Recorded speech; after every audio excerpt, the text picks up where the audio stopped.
Hello and welcome to Professor Herman Manyora's channel. My name is Simon Irungu and this here is the big question. Before we go to the question for today, how are you doing, Professor? I'm doing well. I thank God for keeping me alive and healthy and giving me more years. Okay, you enjoying the weather?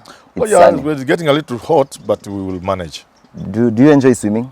Maybe this is your time. Well, I'm an old man. How do I go swimming? I only put my feet in the Indian Ocean. Okay. And the sand runs through the feet, through the fingers, whatever. Okay. So the toenails and toes. And, Okay, so Professor, the conversation all over is Raila, on how Raila is going to be the president. Raila is going to be the president. Who should Raila deputize? And the conversation revolves around Raila. So the question for today is, what are the odds that Ruto might actually be the 5th president of Kenya?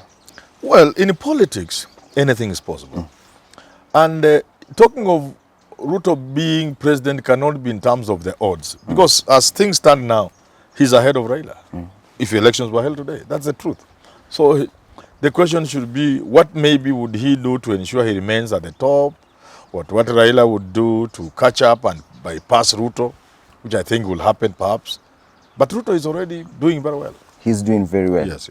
Okay, so he's done quite the impossible before. He beat, when he became the MP of Eldoret North, he beat the kinds of William Saina and Ruben Chesire. Yeah, Chesire, who was actually who was like a brother to Moi. Yes. He's done it before. So is Raila underestimating the capability of Ruto?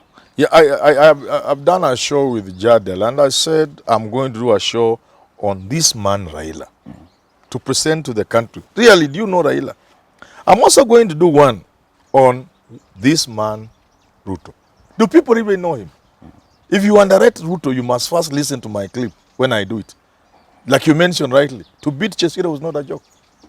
That is what put him on the map. Chesire's home is where Mo even grew up. Okay, so another question. Currently, all the campaigns are revolving around Mount Kenya, and who is more popular now at the Mount Kenya? Mount Kenya, it is very tricky now because you see, people are kind of settled on the idea that they are not going to produce a leader this time round, a president, and therefore people are looking at number 2. When you are looking at number 2 position, it's not a very exciting thing. But then Justin Muturi happened, and people have been saying, well, is he really the kind of person to excite the mountain? People said no, except that he can divide East versus West. And then before, around the same time or earlier, there was Jimmy Wanjigi. People said this Jimmy Wanjigi is a dangerous card. But after the passage of so many months, he has grown cold. And now people are looking at Mwangi area. He's another dangerous card. Because people like Kafogo, they didn't quite excite the people. Mwangi Kiunjuri has more or less mellowed down, and Mother Karua is still top in the imagination of people. But Mother Karua is a rank outsider. She's an outsider. And it's rarely the case that outsiders are given a chance. Very rare. And she has said she's going for governor. Even as she says she's emphatically, categorical that she's going for governor, people are still talking about her as a running mate and stuff like that. So Mount Kenya is a mixed bag. But for now, I don't think you could talk about very outright leader outside other than Uhuru Kenyatta. Okay, looking at the approach for Raila for the struggler narrative, and do we see Ruto maybe he foresaw this thing of maybe going down there below, campaigning, looking for votes from the people below there. Did Ruto see this before? Ruto must have. I tell people, those who care to listen, there is a parallel between Moi and Ruto, and this will feature in that clip I will release. Moi, when he was the vice president, he took time to understand Kenya and more so the people of this country, the leaders of this country. He knew their weaknesses. So when he became president, and on the road to becoming president, and when he became, he had known them, and that's why he ruled for 24 years. What William Ruto has done is to look at this country from far. You know, unlike many people, Ruto was always aware who will play him. Yes, it was known. We used to say, and they say, we are okay. Even if they the players as they normally do, we would have had 10 years of deputy president. That's good enough. So he knew. And he was looking at the situation, looking at ahead. So these things you are saying, like the hustler narrative, he has known how to play the game in the Kenyan context. And for that reason, anybody underrating him will be wasting their time. Okay, is maybe Uhuru maybe taking a political break? Maybe he wants to focus on the last years. He's not quite sure. He has not quite said that he's really supporting Baba. And is it so? Is it so? Uhuru now is a foregone conclusion. He's supporting Raila. That's a fact. Maybe it's a game. Maybe it's too late he to wants be a game. the peace to end his term. No. It is too late to be a game. Okay, so Professor, I'm going to be asking you this question. Yeah. It's a question between Ruto and Raila and what they're promising Kenyans. You are a poor guy. I'm not saying you're a poor guy. No, I'm poor. It's true. You're right. Okay, you're poor. But okay. To say I'm poor again is to tell God I'm not grateful for the little he has given me. Okay, so I'm going to be asking you. You're a poor guy and you're living below 100 shillings a day. Yes. And comes this good guy who wants to help you out, and then he tells you that he's giving you two options. One, he's giving you a wheelbarrow, and the other one, he's telling you he's going to be handing over 6,000 every month. Which one are you going to gamble with? Money of the box. As a Kenyan, I'll go for money. Anybody will go for money. Because, and I've had people say 6,000. They do not know. There are many Kenyans, actually millions of Kenyans, who can only see 1,000 shilling note maybe once in a year. But can we liberate the You cannot liberate people through handouts merely by giving them wheelbarrows or putting 100 billion there for vijana or by giving them 6,000. But this the wheelbarrow thing seems to be guaranteeing you at least by the end of the day you have something on the table. But you see, wheelbarrow does not mean they are giving you, each one of you, a wheelbarrow. It is just an idea that we can facilitate you through various ways. We can give you water tanks. If you are doing car wash, we can put you in groups. But you are forgetting that this thing is already going on. There's a lot of money down there for Wezo Fund, Women Fund. All manner of funds are down there. The question you must be asking yourself, with these billions down there, how come nothing is going on?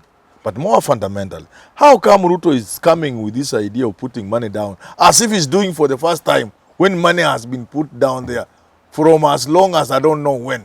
In fact, Jubilee said, if we avoid a repeat election, the money we will put into, the money that we have used for the repeat election, we'll put into something for Vijana. The money has been there, okay? The question is, why hasn't it worked? And what miracle is that his now money will work?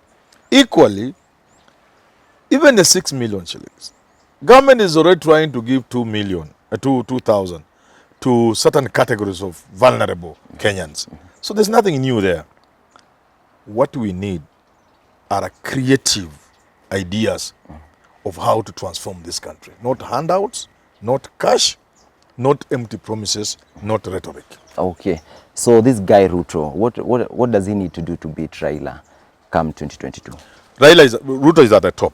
When I was in school, I used to be number one occasionally. I don't know whether you have tested being number one. In secondary school, I didn't go to school a lot, but the little I went to school, once in a while I was number one. You'll always be told by your teachers and parents that being number one is not the bigger thing. The bigger thing is how to remain at the top. In society and in life, getting at the top is not as difficult as maintaining the position at the top. Quite often when you reach the plateau, you go down. So for Ruto, he's at the plateau. He's the top. If he goes somewhere, it can only be down. Okay. So how does he ensure the force of gravity created by Raila does not pull him down? The exam is leaked to him. It's a clear leakage. You are the top. Raila is generating forces of gravity to bring you down. How do you resist that? It's nothing more than that. So what are some of the things that maybe he needs to add to his campaign? Maybe some things that he needs to promise Kenyans that maybe will maintain his position up there. See, the problem that William Ruto faces is that the hustler narrative was a bubble and it did burst. And it's clever enough. The moment he saw the hustler narrative was a bubble that was bursting, he quickly took the same hustle narrative, used a capsule, and brought it back now as bottoms up. Yeah. Or bottom up. Yeah, bottom up approach. Again, it is not a very difficult bubble to burst. Raila coming up with 6,000.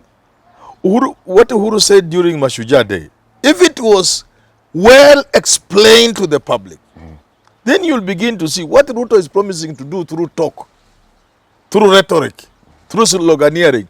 Uhuru is already doing in a structured manner. From yesterday, for example, you know, anybody whose business is, whose loan is below 5 million, yeah, or if you apply, there's no CRB. That has a serious impact. But you see, Uhuru and his people, I'm not saying I need a job, but they are not looking for people like us to explain to the public, to make that thing be felt.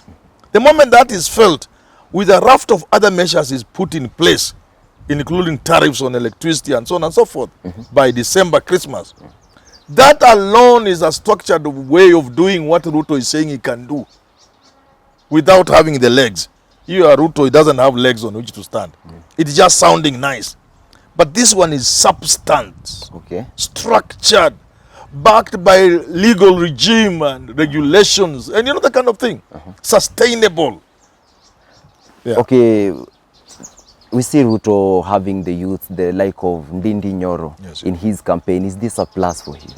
Anytime you have young people on your side, is a plus. But the Kenyan politics is played using big names. From independence, Jaramogi Oginga Odinga, Jomo Kenyatta, Masinde Muliro, Martin Shikuku, Ronald Ngala. From independence, our politics has been a politics of big names. Kenneth Matiba, you know, that kind of Charles Rubia, Raila Odinga. Our politics is a politics of big names. And behind these big names are tribes. But Professor, you've mentioned... So unless he wants to change that, he will attempt to. But you can see now already he's retracting. He's already telling Kina Oka people. You know, initially he said he doesn't want that kind of politics. Now he's telling them come. Because he realizes Kenyan politics, Ndindi Nyoro from Muranga. Yeah. Combining Ndindi Nyoro, let's say Ndindi Nyoro, Kangata, Irungu Kangata, Alice Wahome. Those three combined, they can't meet Mwangi area. Okay, so the other day we had Kalonzo Musyoka saying that if you hear Ruto looking for me, tell him that I'm available. Yes, that was just in jest. Okay, but if Oka happens to join UDA, is it game over for Raila? It depends. First of all, I saw it's too hypothetical. I have said before, they are unlikely to join Ruto. Merely by stature. The stature of Kalonzo Musyoka and the stature of Mudavadi cannot put them in good stead in the eyes of Kenyans if they were to queue behind the Ruto. But Oka members feel betrayed by Raila. That will be sorted out. It is true, they feel bad. But politics is not about feeling sometimes, at the leadership level. And maybe they're looking at maybe who's going to be the deputy. Oh, I doubt that. Look here, it's complicated even for Raila and Ruto. If you make Kalonzo your deputy, first of all, it's awkward Kalonzo deputizing Ruto. It looks very awkward. But let's grant his politics. Anything can happen. What do you tell the people of the mountain? That we support you this much. Is our vote you are relying on to become president. And now you are giving Kalonzo the deputy. It's so difficult. So the campaigns are driven by the Mount Kenya region. Mount Kenya is central to this election. Okay. So unfortunately, we have come to the end of the conversation today. Thank you very much for always watching and sharing the video. And Professor, I don't know if you know, but we are at 60K subscribers right now. Maybe you want to tell the people. That is awesome. The people who have not subscribed, maybe we thank our subscribers. We ask them to ask other people to subscribe, to join, because there is beauty in talking about your country in a conversation instead of fighting.